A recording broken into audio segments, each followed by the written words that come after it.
Hello guys, welcome to my channel counting maths. देखिए, आपकी ये क्लास 11th की सीरीज़ चल रही है। चैप्टर 1 में एनसीईआरटी मैथ है।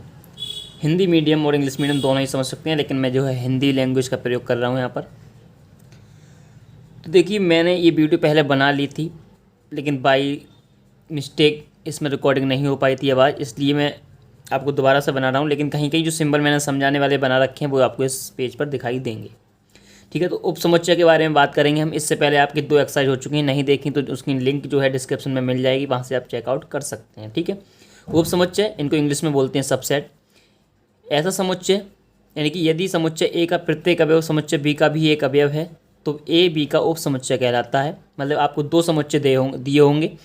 अगर पहले समुच्चय का प्रत्येक अवयव यानी कि एलिमेंट जो उसके अंदर समुच्चय में लिखे होते हैं, जैसे ए बी सी डी हैं, ए एस के एलिमेंट अवयव कहलाते हैं, अगर ये सभी बी में हैं तो ए बी का क्या कहलाएगा? उप समुच्चय कहलाएगा। इसका जो साइन होता है वो यहाँ पर देखिए बना हुआ है, पहले समझा दिया था मैंने, इसलिए अब दोबारा बता दे रहा हूँ।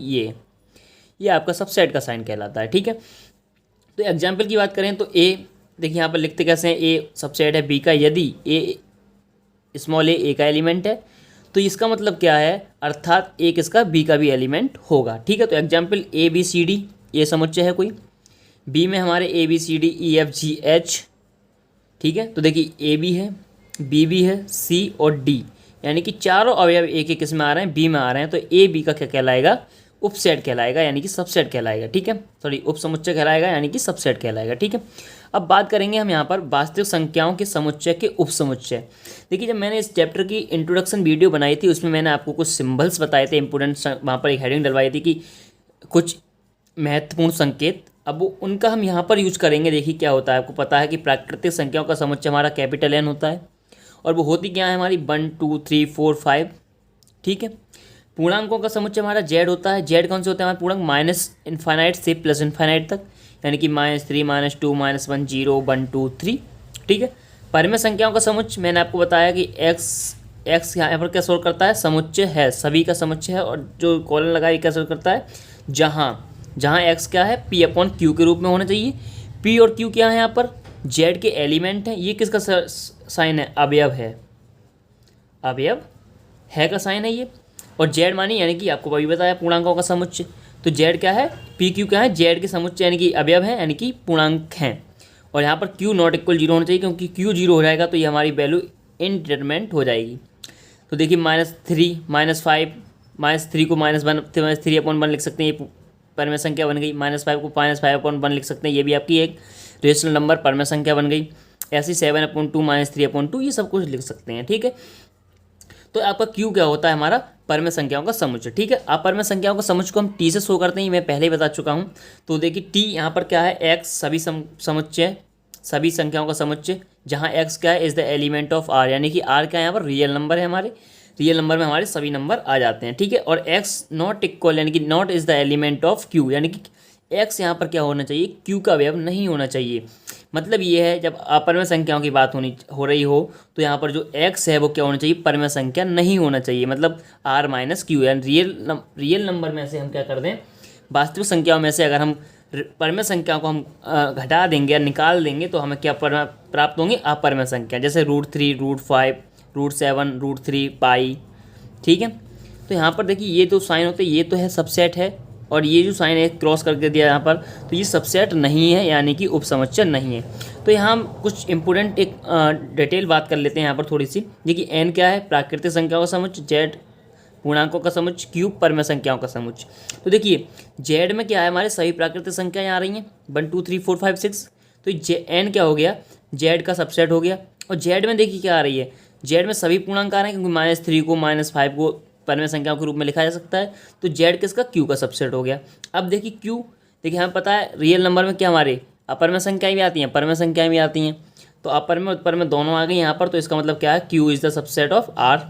और टी भी आती है, देखो टी यानी अपरमेय संख्याएं भी आती हैं रियल, तो टी क्या है? Subset of R. लेकिन नेचुरल नंबर यानी कि प्राकृतिक संख्या हमारे टी की सबसेट नहीं होंगी, क्योंकि प्राकृतिक संख्या हमारी √2 √3 √5, लेकिन हमारी सॉरी अपर में संख्या √3 √5, लेकिन यहाँ पर परमेय संख्या वो सॉरी प्राकृतिक संख्या 1 2 3 4 5 होती हैं। ठीक है, तो ये आपको याद रखनी है। आगे हम और बात करेंगे इसमें। देखिए यहाँ पर आपको दे रखा है घात समुच्चय। घात समुच्चय के बारे में बात करेंगे। ठीक, घात समुच्चय क्या होता है? समुच्चय एक के उपसमुच्चयों के ग्रह को संग्रह को ए का घात समुच्चय कहते हैं। इसे पी ए से प्रदर्शित करते हैं। पी ए का प्रत्येक अवयव एक समुच्चय होता है।